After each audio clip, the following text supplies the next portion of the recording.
કુકરની અંદર જો આ રીતે સ્મોકી આલુ મટર પુલાવ બનાવી લીધો ને તો બિરયાનીનો ટેસ્ટ પણ ભૂલી જશો. એકદમ સરળ રીતે અને વળી ઝટપટ બનીને તૈયાર થઈ જશે. છૂટો છૂટો અને એકદમ ખીલેલો બનશે. કુકરમાં ઝટપટ બનીને તૈયાર થઈ જશે.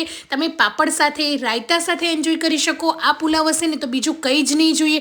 પાપડ હશે ને તો પણ ખાવાની એટલી મજા આવશે. અને શિયાળાની આટલી સરસ ઠંડીની અંદર તો આ આલુ મટર પુલાવ ખાવાની કંઈક મજા જ અલગ છે. તો ચાલો બનાવીએ. તો આલુ મટર પુલાવ બનાવવા માટે અહીંયા મેં 1 કપ ભરીને આ રીતે ચોખા લીધેલા છે.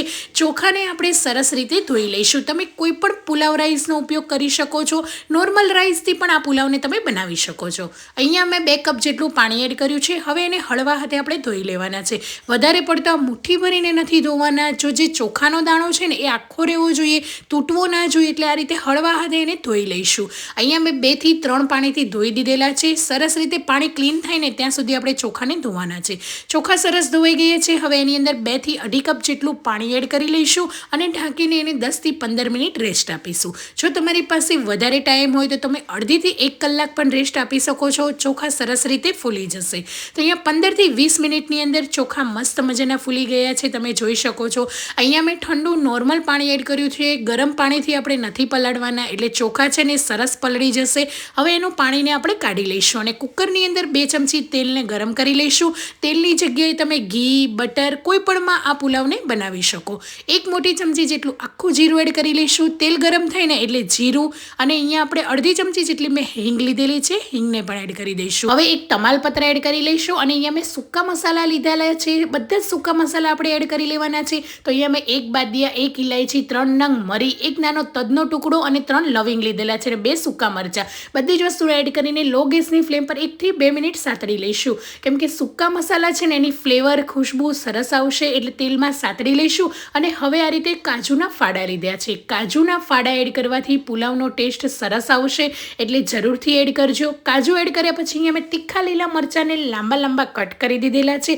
તમે જો તીખું વધારે ના ખાતા હોય તો થોડા મોળા મરચાં પણ લઈ શકો છો. આદુના ઝીણા કટ કરેલા કટકા એડ કરી દઈશું. અહીંયા મેં 1 મીડિયમ સાઇઝનું આદુ લીધેલું છે અને એને ઝીણું સમારી દીધું છે.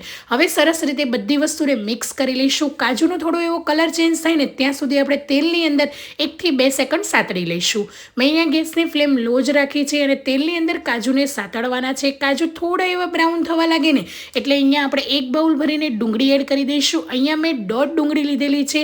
આ રીતે લાંબા લાંબા લચ્છામાં કટ કરીને એડ કરવાની છે, જેથી આપણો પુલાવનો ફ્લેવર છે ને એ મસ્ત આવશે. જો તમે લસણ ડુંગળી ના ખાતા હોય તો પુલાવમાં સ્કીપ પણ કરી શકો. સ્વાદ પ્રમાણે મીઠું એડ કરી દઈશું, જેનાથી કાજુ, ડુંગળી બધી જ વસ્તુ છે ને સરસ રીતે સતળાઈ જશે. બસ આ રીતે મિક્સ કરતા જઈશું. ડુંગળીનો કલર છે ને એ ગોલ્ડન થાય ને ત્યાં સુધી આપણે રહેવા દઈશું. તો અહીંયા મારી ડુંગળી સતળતા લગભગ 3 થી 4 મિનિટનો ટાઈમ લાગ્યો છે અને ડુંગળી તમે જોઈ શકો છો સરસ રીતે સતળાઈ ગઈ છે. જ્યારે કાચી ના રહેવી જોઈએ તો પુલાવનો ફ્લેવર છે ને એ મસ્ત આવશે. તો આ રીતની ગોલ્ડન કલરની થાય ને ત્યાં સુધી ડુંગળીને મેં રહેવા દીધી છે.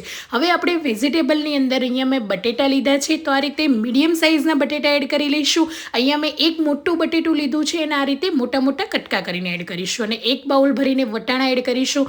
આલુ મટર પુલાવ છે એટલે બીજું હું કંઈ જ નથી એડ કરી રહી. વટાણા અને બટેટાનું પ્રમાણ થોડું આપણે વધારે રાખીશું.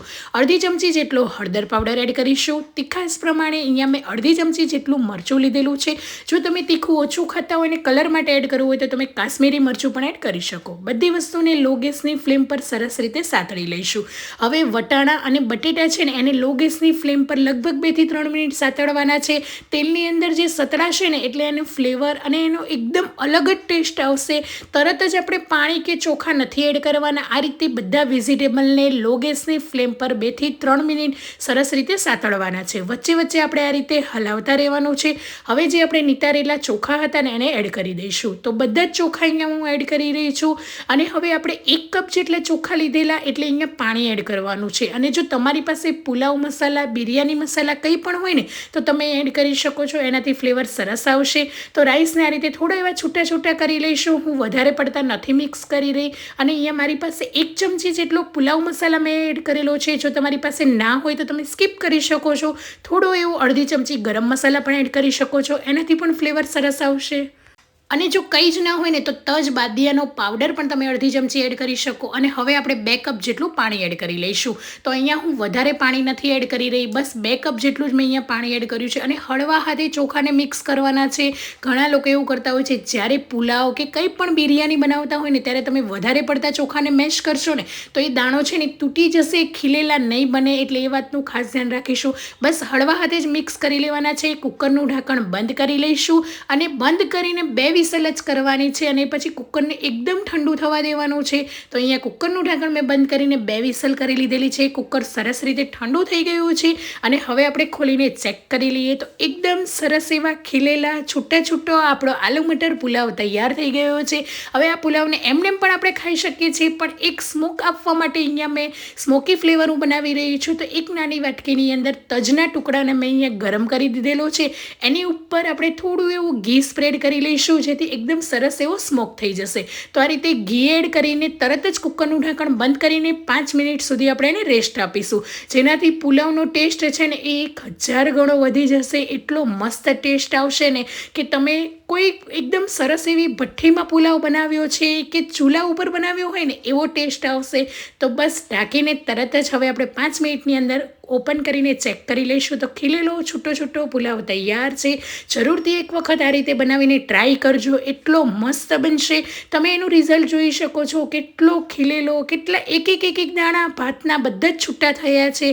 તો શિયાળાની ઠંડીની અંદર ગરમા ગરમ આ પુલાવને રાયતા સાથે, પાપડ સાથે એન્જોય કરો. અને મને જરૂરથી કમેન્ટ બોક્સમાં જણાવજો કે આજના આલુ મટર પુલાવની રેસીપી તમને કેવી લાગી, અને તમે પણ ટ્રાય કરજો. Thank you for watching. જય શ્રી કૃષ્ણ. મળીએ એક નવા વિડીયો સાથે.